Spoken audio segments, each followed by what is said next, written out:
PowerPoint သင်ခန်းစာ6ကိုလေ့လာကြရအောင်ခုတစ်ခါဦးဇင်းတို့ရှေ့မှာလေ့လာပြီးတော့သင်ခန်းစာတွေကိုပေါင်းပြီးတော့အသုံးချမှာပေါ့နော်ဒါဆိုရင် PowerPoint ဖွင့်လိုက်ပါမယ်ဦးဇင်းတို့ black presentation တခုကိုအသိယူလိုက်မယ်ပေါ့နော်ဒီမှာ click to add title ဆိုတာကိုဦးဇင်းတို့မလိုဘူးပေါ့နော်မလိုချင်တဲ့အတွက်ဒါကို select page keyboard က delete နဲ့နှိပ်လိုက်ပါမယ် click to add subtitle ဆိုတာကိုလည်းမလိုချင်ဘူးမလိုချင်တဲ့အတွက် delete နေတယ်ဒါဆိုရင်အလွတ်ရတယ်နော်ဒီအလွတ်မှာဦးဇင်းတို့အယောင်အရင်ထည့်လိုက်မယ်ပေါ့နော်အယောင်3ယောင်မြေးလေးထည့်လိုက်မယ်ထည့်ချင်လို့ရှိရင်လွယ်ပါတယ်တစ်ချက် click မယ် format background ဆိုတာရှိတယ်နော်တစ်ချက် click မယ်ဒါဆို format background ပေါ်လာဒီမှာအယောင်ပြေး3ယောင်ထည့်ချင်တဲ့အတွက်ဒီမှာ gradient ဖြည့်ကိုတစ်ချက်ရွေးထားခုအောက်မှာဆိုရင်အယောင်ဒီမှာပေါ့နော်အတုံးလေးတွေရှိပါတယ်အဲ့ဒီအတုံးလေးတွေကိုဦးဇင်းတို့အရွှင်တောင်နော်အတူလျှော်လုပ်လို့ရပါတယ်တစ်ချက်ကြည့်မယ်ပေါ့နော်ခုအတုံးလေးလေးတော့ချက်ဒီအတုံးလေးမလိုဘူးပေါ့နော်မလိုချင်တဲ့အတုံးလေးကိုဒီမှာ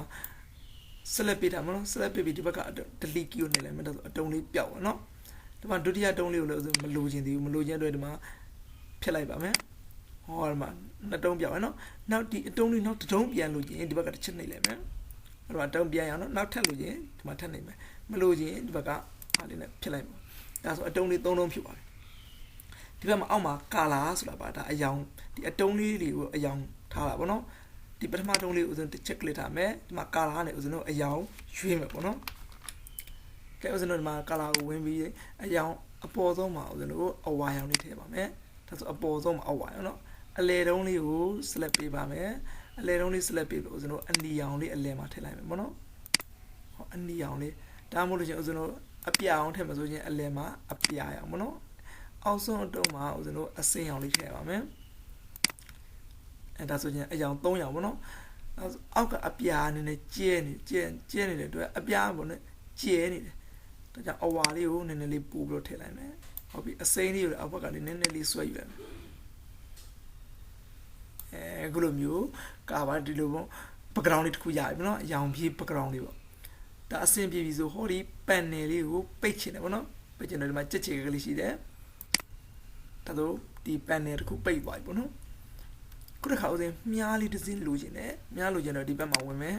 မြားတစ်စင်းယူလိုက်မယ်ယူလိုက်ပြီးတော့ဦးစင်းတို့ဒီမှာမြားလေးပေါ့နော်ဒီဘက်ကိုထိုးလိုက်မြားလေးလောက်လိုက်မယ်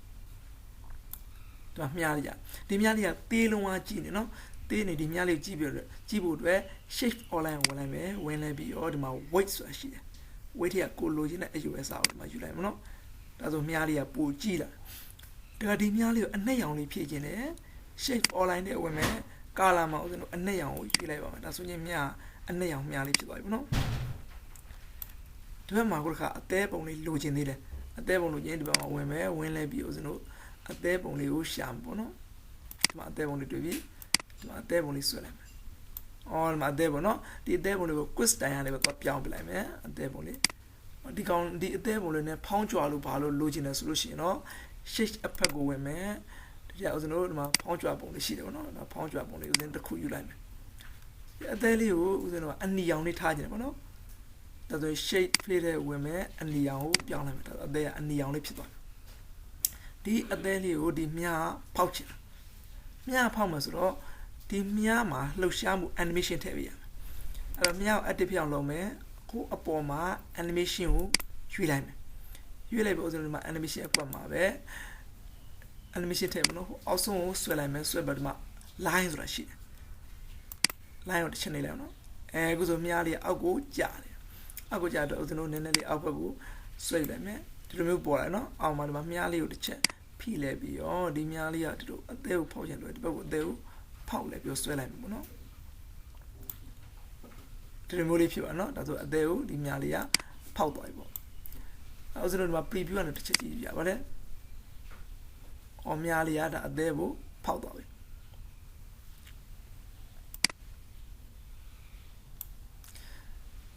ခုတစ်ခါဦးဇင်းတို့ဒီမြားအသေးကိုဖောက်တဲ့အချိန်မှာအသေးကနေသွေးစက်ကလေးကြာနေတယ်ပေါ့နော်ဒါဆိုရင် home ထဲဝင်ပါမယ်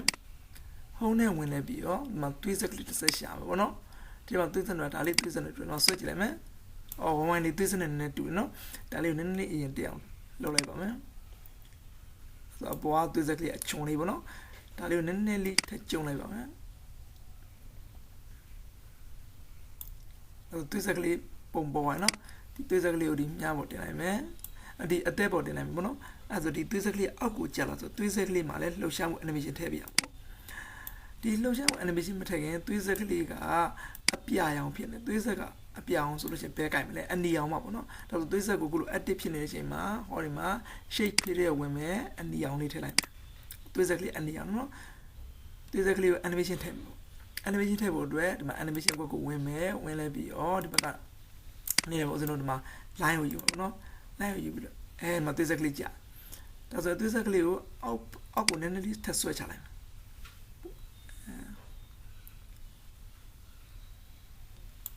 ဒါဆိုသွေးဆက်ကလေးအောက်ကျနော်ကဲဒီမှာ preview မှာဥစဉ်ကြည့်လိုက်ကြရအောင်ညဖောက်သွားပြီသွေးဆက်ကလေးကြာပြီနော်ဒါဆိုသွေးဆက်ကလေးကကိုတစ်ချိန်နဲ့ကြာနေနော်ဒီမှာနောက် preview နောက်ချက်ထပ်နေမယ်ညဖောက်သွားပြီသွေးဆက်ကလေးကကြာတစ်ချိန်နဲ့နော်အဲ့တော့သွေးဆက်ကလေးကို3ချိန်လောက်ကြာကျင်လို့ရှိရင်ဒီသွေးဆက်ကို active ဖြစ်အောင်လုပ်မယ်ကိုလိုဒီမှာ active ဖြစ်နေချိန်မှာဟောဒီ animation ကိုကဒီမြောက်ဆက်ကလေးတစ်ချက်နေလိုက်မယ်နော်ကိုလို dialog box လေးကြာdialog box လေးတွေက timing တွေဝင်ပါမယ်ဒီမှာ repeat မှာ none ဖြစ်နေတယ်အဲ့တော့တစ်ချုပ်လိုက်မယ်သွေးစုံ2ချိန်ကြာခြင်း2ပေါ့3ချိန်ကြာခြင်း3ပေါ့4ချိန်ကြာခြင်း4အစကြီးကိုကြိုက်တာယူပေါ့နော်ဟိုစက3ချိန်ကြာခြင်းလို့3ကိုယူလိုက်ပါမယ်ယူလိုက်ပြီး okay နှိပ်လိုက်မယ်နော်သွေးစက်ကလေး3ချိန်ကြာမယ်တစ်ချိန်2ချိန်3ချိန်နော်ကဲဒါဆို preview ကနေဆိုစမ်းမယ်ညာသွေးစက်ကလေးကိုဒီအသေးပုံဖောက်ပြီးဖောက်လိုက်တော့သွေးစက်ကလေးတစ်ချိန်2ချိန်3ချိန်ဟုတ်ပြီနော်ကိုလို့တဲ့ဒီသွေးစက်ကလေးကအသေးပုံရဲ့အပေါ်မှာဆိုလို့ပေါ်လွန်းနေတယ်အဲ့တော့အသေးပုံလေးရဲ့နောက်ကိုပို့ချင်တယ်ပေါ့နော်အသေးနဲ့ဖုံးထားချင်တာအဲ့တော့သွေးစက်ကလေးကိုလို့ active ဖြစ်အောင်လုပ်မယ် active ဖြစ်တယ်မှာဒီ home ထဲမှာရအောင်နော်အဲ့မှာ array နဲ့ဝင်မယ် array ထဲကနေတော့ဒီ search bar ဆိုတာရှိတယ်နော်အဲ့နောက်ကိုလမ်းပို့လိုက်မယ်အဲ့ search bar ကိုနေလိုက်လို့ရှိရင်အသေးပုံကရှေ့ရောက်သွားတယ်ဟောဒီမှာအသေးပဲတွေ့ရတော့လေသွေးစက်ကလေးမတွေ့ရတော့သွေးစက်ကလေးကဒီအသေးရဲ့နောက်ကိုရောက်လာပေါ့နော်အဲ့ကျွန်တော်သွေးစက်ကလေးကအောက်ကိုကျလိုက်ချိန်မှာအောက်မှာသွေးခွက်ကလေးထင်ကျင်နေတယ်သွေးခွက်ကလေးထင်ဖို့တော့ဒီမှာဝင်လိုက်မယ်ဝင်လိုက်ပြီးကျွန်တော်ဒီမှာ cloud ဆိုတဲ့ဟာတခုကြည့်လိုက်မယ်ဒီမှာဆွဲကြည့်မယ်အော်ဒါဒီဟာလေးပေါ့နော်ဒါသွေးခွက်နည်းနည်းလေးဆင်တယ်ဒါကိုနည်းနည်းလေးထည့်ကျင်လိုက်မယ်အခုလိုမျိုးရဒီဟာလည်းအရောင်ထက်ပေါ့နော်သွေးဆက်ဆိုတော့အနီရောင်ထက်မှာဖြစ်မှာပေါ့အဲ့တော့ shade ဖေးလေးဝင်မယ်အနီကိုယူလိုက်မယ်နော်ဒါသွေးခွက်ကလေးရပါတယ်အော်ဒီသွေးခွက်ကလေးကိုလည်းကျွန်တော်လှုပ်ရှားမှု animation ထည့်မှာပေါ့နော်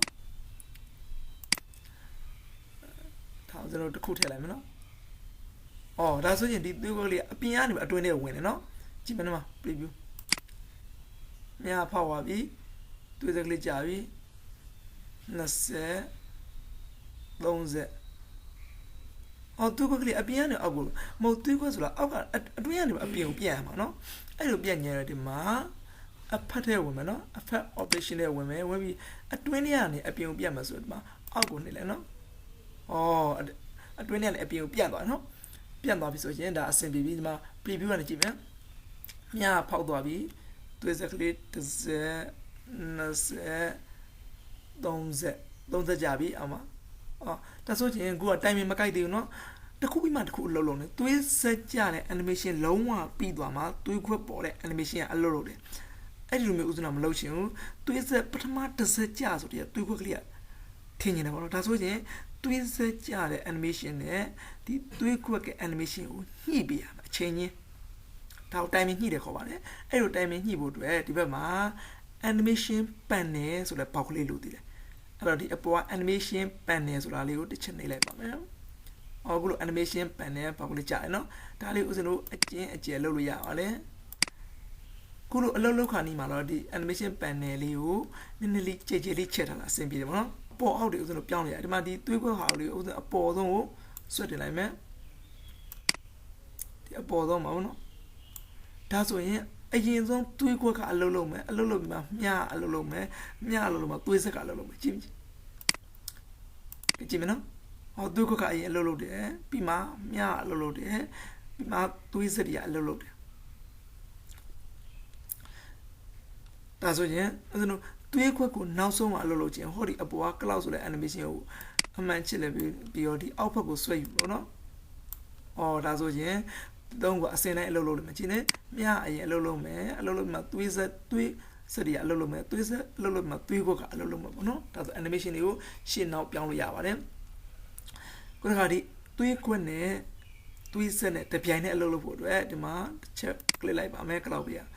The ma, star with previous, as you know, start with previous a match like a that's when twi quene, twisene, the piano alone. The piano alone, so the alley was sweet young Lulia. You know, my baby massage me. Now, probably,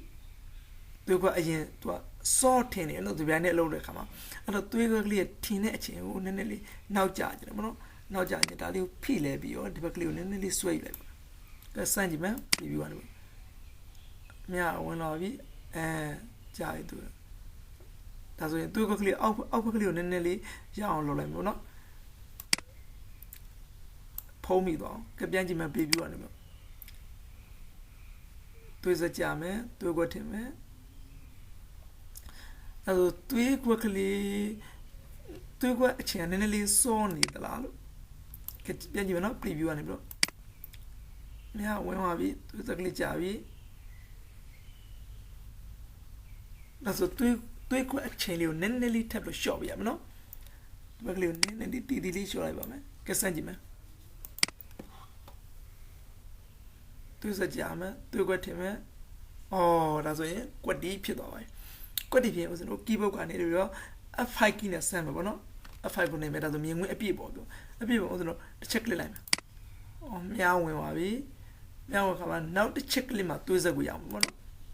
And as to the jale, animation trabi. That's what you go, Poma, was no part of the a fight go, no? To a mere Marco the chicklima to a low load pin. And a Marco Maclipen to a Lulia or Luluchin. I do a Luluchin, Blue Amas or Bama, where my mare went beyond the mouse I wrote Chaname. And my other star on clay slash, the Marco Climano, and our star opera previous you like. Although the little man, Dria Howley, I did away, was no human star opera previous you like my man. You like that to find a Marco. Clissiam, a low limit, a low logo, a faki you name, Chile, to do a low limit. That was no mago, Clissiam, to the Jan. And that's when the Bawaja, you know. Deep penny woman solutions, no deep penny, a pima, close population, no? At the close population, Nela Lucian, the penny, paid by the man. What does the paid, you know? That's what she was in already a pair only, Mia Pite, Loshamu Piawalia, a simple dory, Guru, Loshamu, the other only, Mia Pite, Loshamu Piawakli, on loaded of solution, the animation my woo, John Engineer, don't be that dory. That with the porch as well, control as near, sit low level, that better message in a less, sitting in a massive, no? The mouse was a document, document, Madua find you bizarre, say, in my sea level, no? So pido cha now the me the things are you let was in the people comma like Chishulu, Java.